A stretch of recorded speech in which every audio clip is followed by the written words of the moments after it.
Hello students, after studying about the making of Germany and Italy, we come to the making of Great Britain. The making of Great Britain, as the picture shows, that there are the army and the flags and the courtyard. The model of the nation or the nation state, some scholars have argued, is Great Britain. It means Great Britain is the model of building of the nation state. In Britain, the formation of the nation state was not the result of a sudden upheaval or revolution, means it was not made suddenly after a revolution.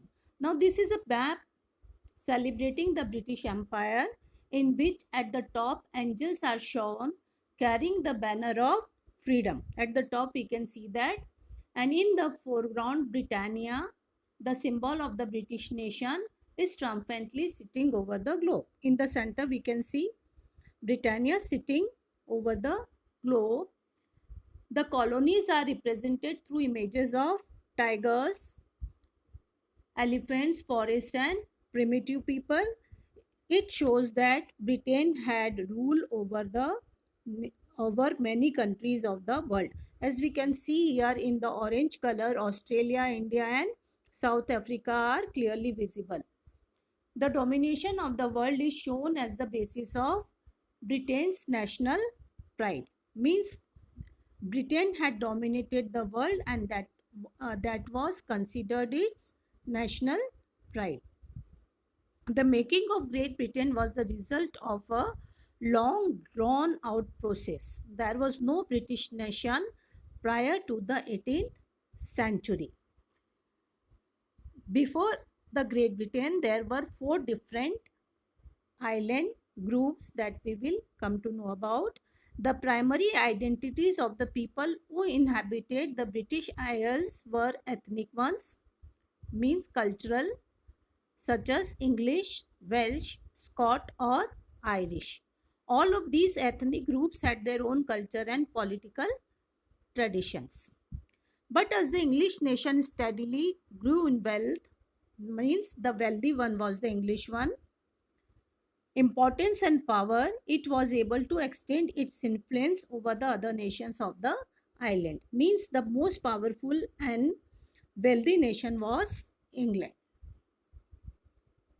The English Parliament, which had seized power from the monarchy in 1688 at the end of a protracted conflict, was the instrument through which a nation state with England at its center came to be forged. Means the monarchical rule had to accept the rule of the parliament.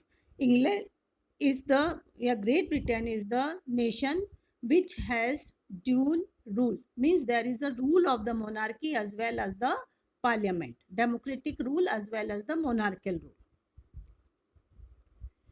The Act of Union 1707, it is very important, which happened between England and Scotland, and it resulted in the formation of the United Kingdom of Great Britain, meant in effect that England was able to impose its influence on Scotland. Here we can see this, the Act of Union 1707. Here we can see one flag, blue color flag, in which there is one red cross and two diagonal white lines, that we will come to know afterwards at the last of the slide about the flags. Now this is the flag of the Act of Union, flag of England and flag of Scotland. Where did the Highlanders go? Now we are talking about the people of the Scotland, Highlanders, because it is in the north of England. The British Parliament was henceforth dominated by its English members because they were rich and they were powerful. The growth of a British identity meant that Scotland's distinctive culture and political institutions were systematically suppressed. The person who is powerful tend to suppress the person who is weak.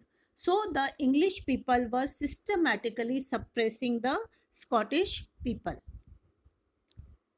The Catholic clans that inhabited the Scottish Highlands suffered terrible repression whenever they attempted to assert their independence. Means they were trying for their independence, but they were suppressed, repressed, dominated. All are having the same meaning.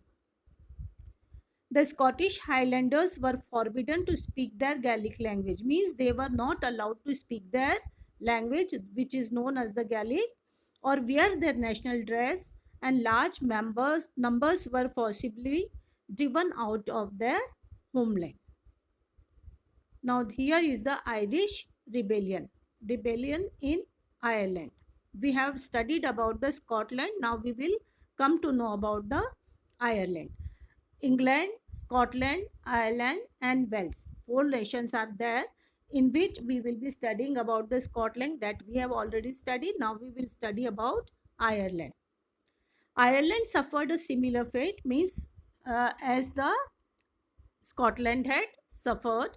It was a country deeply divided between Catholics and Protestant. 2 types of religion were followed there, Catholic and Protestant.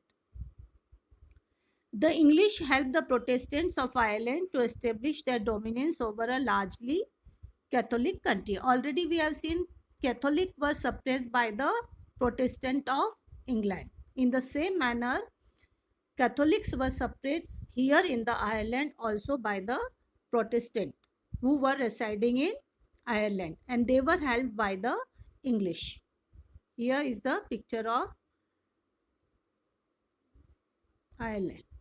Catholic revolts against British dominance were suppressed as it was suppressed in Scotland, and after a failed revolt led by Wolfe and his United Irishmen, Ireland was forcibly incorporated into the United Kingdom in 1801. We have the Act of Union 1707 when Scotland was merged with England. Now in 1801, Ireland also was forcibly incorporated into United Kingdom. Here is the picture of Wolfe. A new British nation was forced through the propagation of a dominant English culture. Now the English, as they were the dominant force in the world, in the same manner they dominated people of citizens of Ireland and Scotland as well. The symbols of the New Britain, the British flag, Union Jack. The name of the British flag is Union Jack. That you have to remember. The national anthem, God Save Our Noble King. It is written over here. The English language, 3 things were there. The flag, the anthem, and the language were actively promoted, and the older nations survived only as subordinate partners in this union. Older nations means Scotland and Ireland. They were just the partners in this union. Now here is the flag, and here is the countries of British Isle. Now number 1 at the bottom here, it is England, and the flag of England, St. George Cross, top left. Then north to England, it is Scotland. We can see the flags also here. Here is a diagonal lines, 2 diagonal lines on the blue flag. Here it is Scotland, and top right, St. Andrew's Cross. Then the amalgamation of St. George Cross and St. Andrew's Cross is the flag of Great Britain 1707-1801. After the Act of Union 1707, that flag was adopted by Great Britain. Now third flag, that is of Ireland. that is St. Patrick's Cross. Red cross is there. This is the third flag of Ireland, means flag of England, Scotland and Ireland. They became the Union flag, that is at the bottom. Thank you. Have a nice day.